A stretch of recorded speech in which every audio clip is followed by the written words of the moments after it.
Kemudian juga kita bisa ketika kita mempraktekkan rasa syukur kita tadi yang seperti saya bilang, kita juga berbagi. Mm-mm. Berbagi apa yang kita punya kepada orang lain. Berbagi itu bukan hanya tentang apa ya, materi sih Kak. Ya, Bukan hanya tentang kita memberikan uang, bukan hanya betul. kita memberikan barang, bukan Mm-mm. hanya tentang itu. Tapi ketika kita memberikan telinga kita untuk Mm-mm. mendengar orang lain, mendengar keluh kesah orang lain, itu sebenarnya juga adalah bagian dari kita mempraktekkan syukur kita berbagi kepada orang lain gitu. Mm, mm, mm, mm, mm.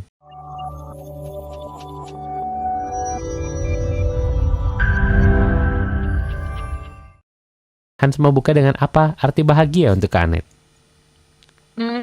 Arti bahagia. Oke, kalau arti bahagia sih aku lebih tepatnya mensyukuri apa yang aku punya. Hmm, iya, iya, iya.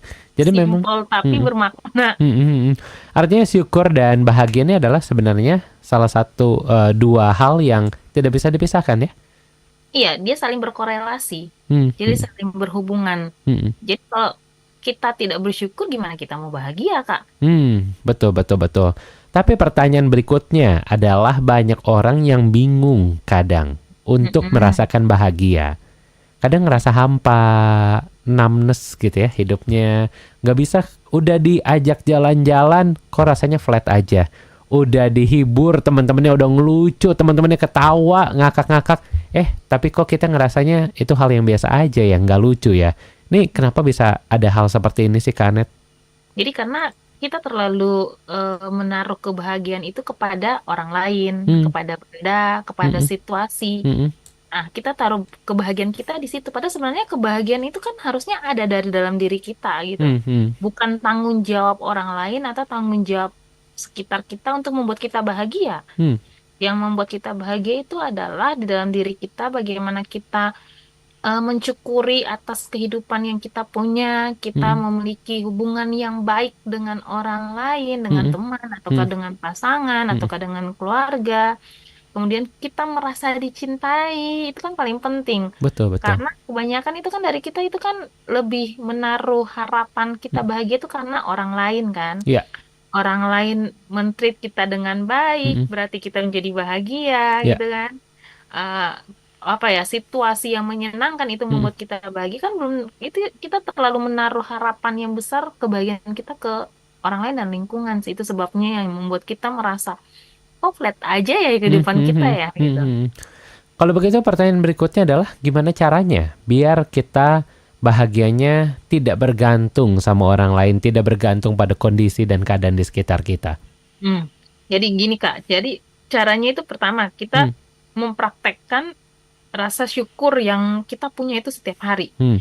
Jadi kadang gini, kita kalau bangun pagi lihat cuacanya mendung gitu kan, langsung kita, aduh, Gloomy. hari ini pasti mendung gitu kan. Iya, iya, iya. Gimana mau jalan, mau gimana mau ke sekolah, pasti basah dan lain sebagainya. Betul. Nah, padahal sebenarnya kalau kita mensyukuri hal-hal kecil seperti bangun pagi hari, kita masih bisa bernafas, Hmm, masih bisa melihat mentari, masih hmm, bisa melihat orang-orang di sekitar kita, orang-orang yang kita kasihi. hmm, Itu hmm. kan sebenarnya kita sudah mempraktekkan rasa syukur kita untuk hal-hal yang kecil. Iya, iya, iya, iya. Setelah selain itu juga kita bisa menghargai momen-momen sederhana sih sebenarnya Hmm, hmm, yang ada dalam kehidupan kita. Contoh sederhana ya kita memberikan senyum kepada orang lain. Ketika kita hmm, tersenyum kan artinya itu ada hormon-hormon dalam dalam tubuh kita yang keluar hmm. yang bisa membuat kita menjadi bahagia sebenarnya. Sebenarnya ketika kita Di- tersenyum bukan buat orang lain tapi buat diri kita sendiri Diri ya. kita sendiri pun juga bisa sebenarnya ketika Hmm, kita di depan kaca terus hmm. kita melakukan afirmasi gitu kan, Iya, iya, afirmasi iya, iya. positif pada diri kita, itu kan Hmm, sebenarnya salah satu bagian dari kita mensyukuri apa hmm, yang ada dalam diri kita, mensyukuri momen-momen yang kita punya. hmm, hmm, hmm. Tuh. Lalu selanjutnya kemudian juga kita bisa ketika kita mempraktekkan rasa syukur kita tadi yang seperti saya bilang, kita juga berbagi. Hmm, hmm. Berbagi apa yang kita punya kepada orang lain. Berbagi itu bukan hanya tentang apa ya, materi sih Kak, Iya. bukan hanya tentang kita memberikan uang, bukan hanya Betul. kita memberikan barang, bukan Hmm, hanya tentang itu, tapi ketika kita memberikan telinga kita untuk hmm. mendengar orang lain, mendengar keluh kesah orang lain, itu sebenarnya juga adalah bagian dari kita mempraktekkan syukur kita berbagi kepada orang lain gitu. Hmm, hmm, hmm, hmm, hmm. Itu hal-hal sederhana sih yang Hmm, semua orang kayaknya tidak mampu untuk melakukan itu gitu. betul Nah, betul karena betul. dalam konsep mereka itu berbahagia itu harus sesuatu yang wah gitu. Bersyukur itu harus dapat yang wah dulu Hmm, hmm, baru hmm. bersyukur. Padahal sebenarnya tidak juga gitu. Dari hal sederhana kita bisa bersyukur Iya, ya, dari sekecil hal sederhana juga kita apapun bisa itu bersyukur. bisa bikin kita bersyukur. Kadang hal yang Iya, sederhana ini justru terlupakan untuk kita bersyukur ya, Kanet ya. iya Yang benar. sudah kita terima setiap hari, akhirnya membuat kita rasanya udah selayaknya kita mendapatkan itu. Iya, Akhirnya melupakan benar. rasa syukur itu ya. Syukur. Jadi yang paling sederhana kalau aku sih kadang-kadang ke rumah sakit Hmm, contohnya hmm, nih ya. hmm, Lihat lihat orang yang sakit, orang yang didorong dengan kursi roda, aku tuh hmm, langsung tiba-tiba bersyukur, wah, hmm. thanks God, aku masih bisa punya Jalan fisik gitu ya. yang bagus gitu kan, masih bisa berjalan tanpa infus, tanpa Betul betul. ada selang di mana-mana, Iya tubuh di iya iya. mana-mana gitu kan. Hmm, Itu juga salah satu bagian kita mensyukuri hal yang sederhana sih. hmm. Setuju setuju Kanet. Dan yang cukup menarik juga tadi sempat dikatakan afirmasi atau self talk gitu ya, ngomong ke Hmm. diri sendiri. Apakah afirmasi kita lakukan di depan kaca gitu ya, self talk ngomong sama diri sendiri bahwa hari ini akan berjalan dengan baik, hari ini kamu akan merasa bahagia. Apakah itu akan cukup signifikan dalam kebahagiaan kita atau rasa syukur kita dalam satu hari itu?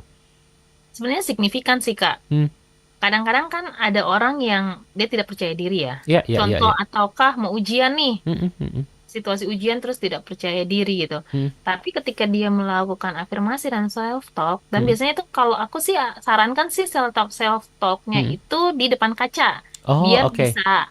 Jadi jangan berbicara sendiri, tapi Iya iya harus iya iya. melihat pantulan Hmm, dirinya dia, hmm, sehingga tanpa disadari itu sebenarnya dia memberikan penguatan kepada hmm, hmm, diri dia sendiri. hmm, hmm, Dia hmm, tidak butuh penguatan dari orang lain, tapi dia memberikan penguatan pada diri dia sendiri. hmm, Contohnya, saya pasti bisa berhasil hmm. lewati ujian. Itu Iya iya dikatakan iya. berulang kali sambil melihat. Jadi, kita lihat pantulan diri kita sendiri yang Hmm. notabene itu akan dipersepsikan masuk ke dalam pikiran kita, ke alam bawah sadar kita, dan itu akan menjadi kekuatan buat kita, Kak. Ih, luar biasa ya. Artinya ini harus di depan kaca ya biar lebih optimal hasilnya.